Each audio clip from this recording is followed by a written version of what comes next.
Bonjour.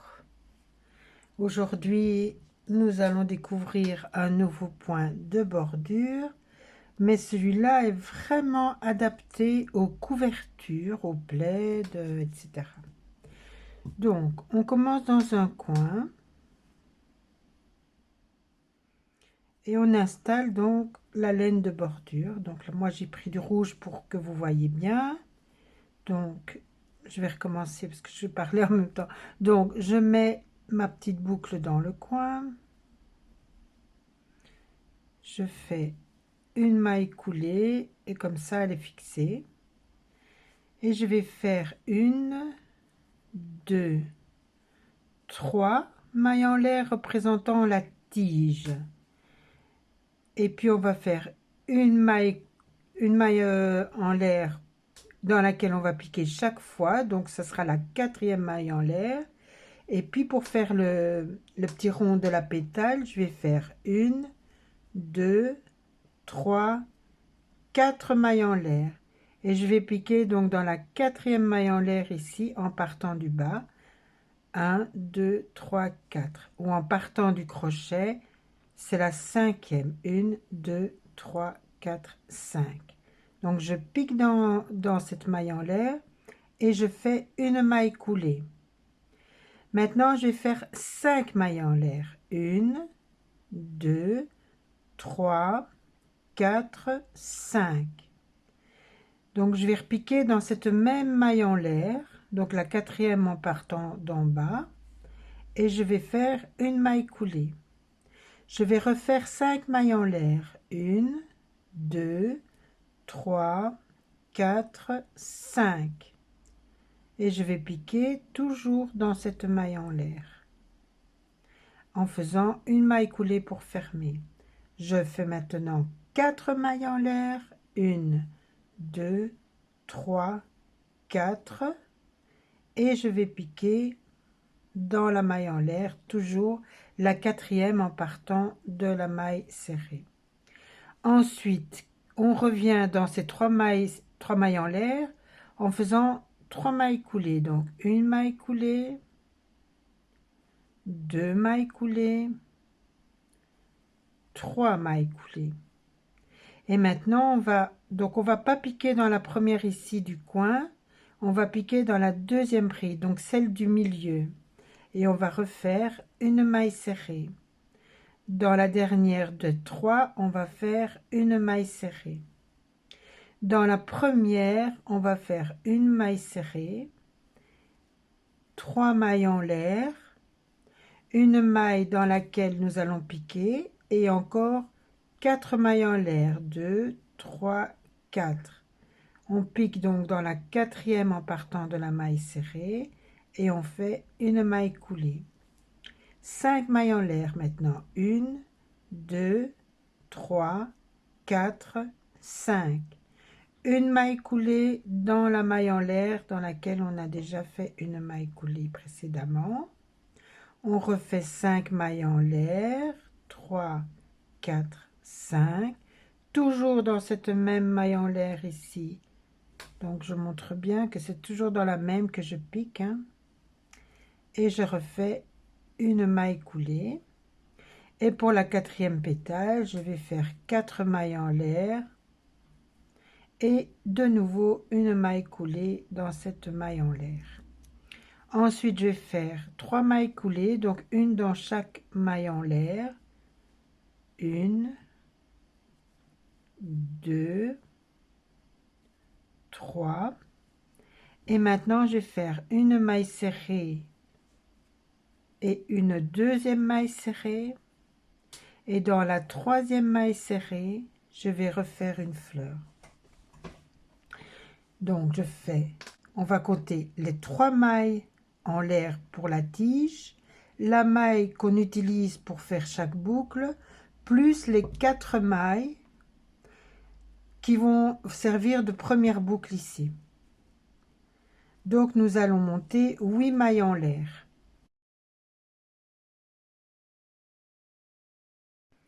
Alors, avant de vous laisser travailler tout seul, Je voulais vous montrer quelque chose de très important. Donc, une fois que vous maîtrisez le point, vous allez peut-être vous demander où piquer exactement. Donc, je vais vous montrer ce qu'il en est exactement au niveau du piquage de votre crochet. Donc, vous faites vos 8 mailles en l'air. 1, 2, 3, 4, 5, 6, 7, 8. Donc, j'ai serré un petit peu moins pour que vous voyez bien. Dans la 4e maille en l'air, en partant de la maille serrée, nous allons fermer la première boucle. Donc 1, 2, 3. La 4e est ici. Je vous déconseille de prendre la première ici, mais de prendre entre les deux. Donc vous devez prendre les deux petites boucles. Je vais vous montrer pourquoi. Si vous prenez la première, voici ce qui va se passer. Vous allez faire votre maille coulée. Vous allez faire vos 5 mailles en l'air. 1, 2, 3, 4, 5. Vous allez repiquer donc dans la même boucle ici pour refaire une maille en l'air. Vous allez refaire 5 mailles en l'air. 3, 4, 5. Vous allez piquer au même endroit. Et puis vous allez faire vos 4 mailles en l'air et piquer au même endroit. Ensuite, vous allez faire vos 3 mailles coulées. Donc ça, je vous montre bien aussi.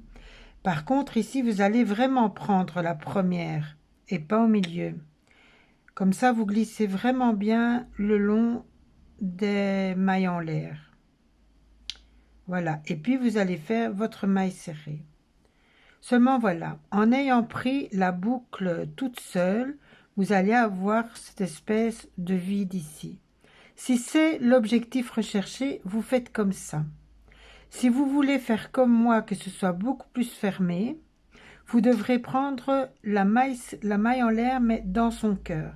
Donc, je vais le laisser comme ça pour vous montrer. Donc, vous allez faire donc la première maille serrée.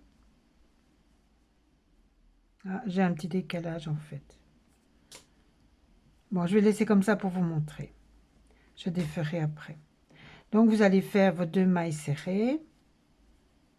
Et puis, dans la maille serrée suivante, vous allez faire 1, 2, 3, 4, 5, 6, 7, 8.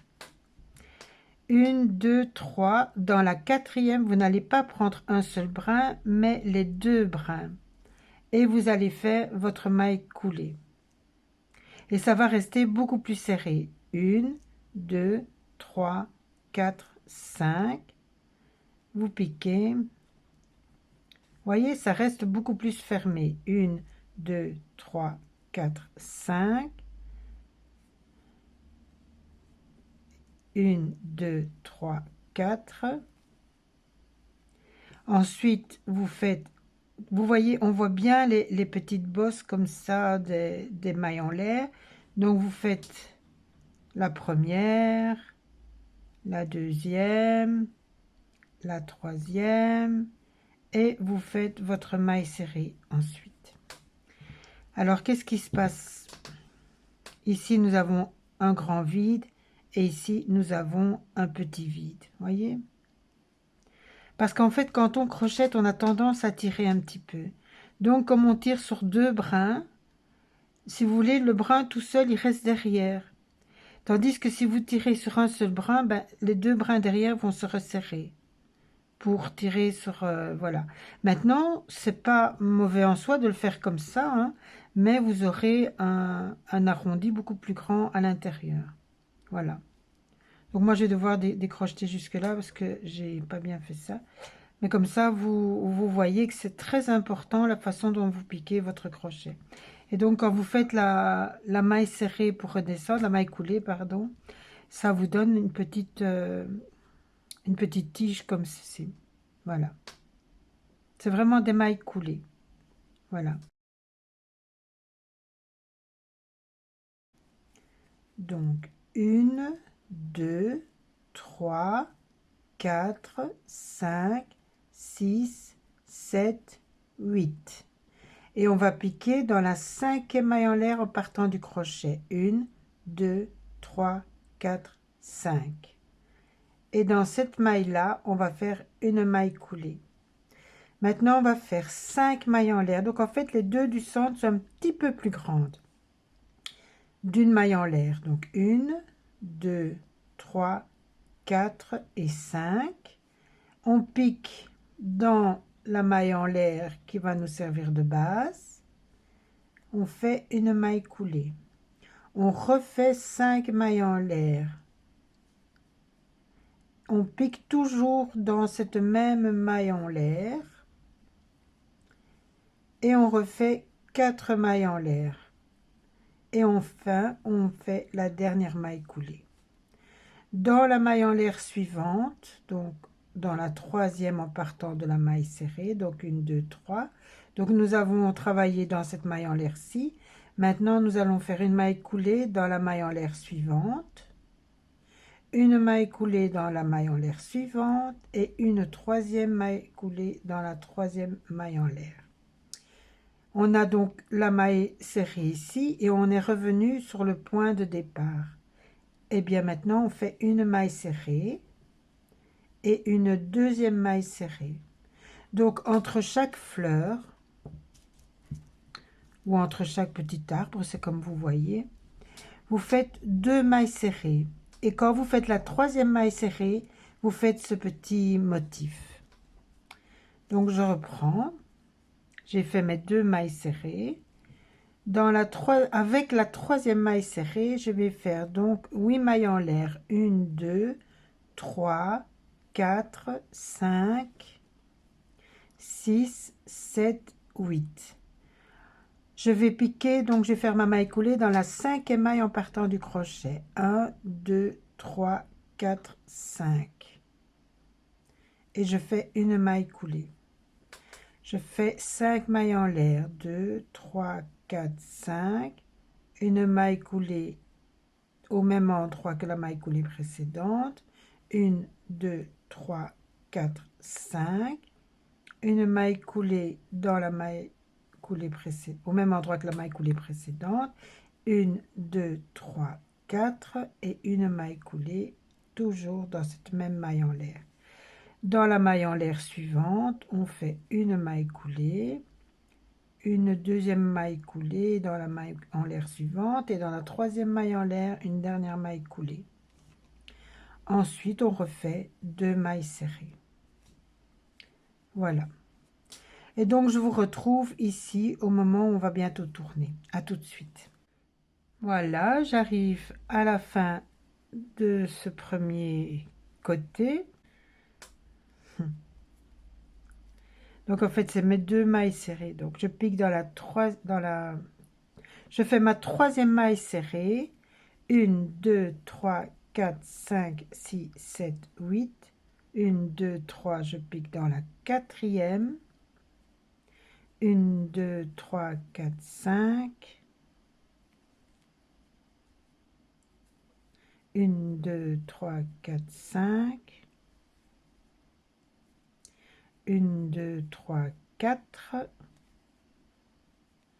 Je fais mes 3 mailles coulées pour redescendre le long de la tige. Donc, 1, 2, 3. Je fais mes 2 mailles serrées. Et dans le coin ici, je vais faire donc 1, 2, 3, 4, 5, 6, 7, 8. 1, 2, 3, je pique dans la quatrième. Une maille coulée. 1, 2, 3, 4, 5. 1, 2, 3, 4, 5. 1, 2, 3, 4. Et je redescends le long de la tige en faisant mes mailles coulées sur les mailles en l'air. Et puis c'est reparti. Donc je fais je ne pique pas dans la toute première ici, comme tout à l'heure de ce côté-là. On pique dans la deuxième. Et on fait donc les 2 mailles serrées. Et ensuite, on refait 1, 2, 3, 4, 5, 6, 7, 8. 1, 2, 3 dans la quatrième. Et on est reparti. 3, 4, 5 pour refaire une fleur complète. 1, 2, 3, 4, 5. 1, 2, 3, 4 et voilà. On redescend. 1, 2, 3 et voilà, on fait une maille serrée. Voilà à quoi ressemble le coin. Donc ceci est vraiment joli pour faire des couvertures. Ça donne vraiment ce petit côté un peu de franges, parce que les franges sont un peu dépassées de mode, mais par contre ça c'est tout à fait mignon pour des couvertures. Voilà, je vais faire tout le tour. Alors voilà, j'arrive à la fin du tour, donc je fais mon dernier. 1, 2, 3, 4, 5, 6, 7, 8. 1, 2, 3 dans la quatrième. 1, 2, 3, 4, 5.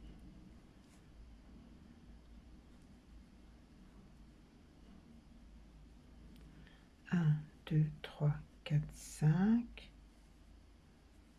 1, 2, 3, 4. Et je reviens pour faire mes 3 dernières mailles coulées. Mes 2 dernières mailles serrées, 1 et 2, et je pique ici en bas.